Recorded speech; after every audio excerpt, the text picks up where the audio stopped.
Шлях у жыццё дзіцячым вынаходніцкім ініцыятывам імкнуцца знайсці ў сярэдняй школе аграгарадка Малоткавічы. Тут пад кіраўніцтвам педагогаў падлеткі распрацоўваюць розныя інавацыйныя праекты, практычна гатовыя да рэалізацыі. У перспектыве універсальна адкрытая пляцоўка для заняткаў вулічнымі відамі спорту – мікс-скейт-парк, які прапанаваў 11-класнік.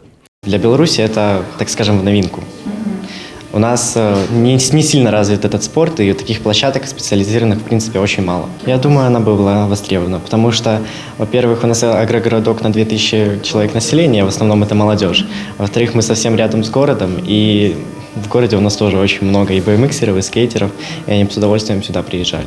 Каб скейт-пляцоўка адпавядала ўсім неабходным патрабаванням, малоткавіцкія падлеткі нават у Беларускую федэрацыю скейтбордынгу звярталіся. У выніку распрацавалі план і праект, які разам з двумя іншымі быў прадстаўлены на Пінскі інвест-уикенд. Нашей школой было представлено 3 проекта. Это один проект по строительству микс-скейт-парка.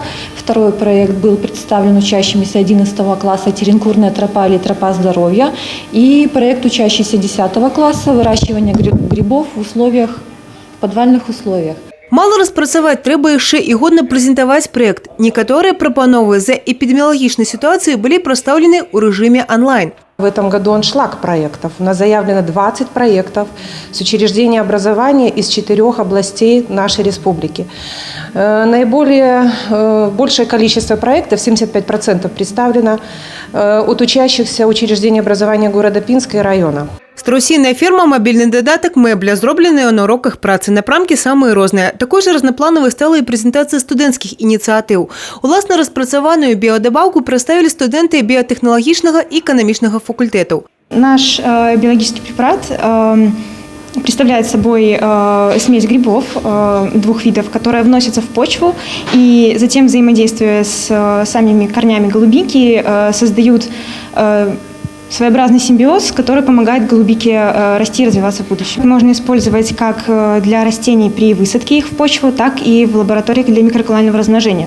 За ўвесь час правядзення інвест-уикендаў, арганізаваных Палескім універсітэтам, реализованы 8 студэнцкіх распрацовак. Сейчас все проекты мы стараемся подготавливать для решения проблем участников инновационно-промышленного кластера. В основном и сегодняшние проекты, которые представляют наши студенты, это из области биотехнологий, из области IT, из области финансовых продуктов. Свои парады по кожным проекции дали авторитетные эксперты. Татьяна Будгусейм, Евгения Мороз, Александр Дьяченко, телерадиокомпания «Брест».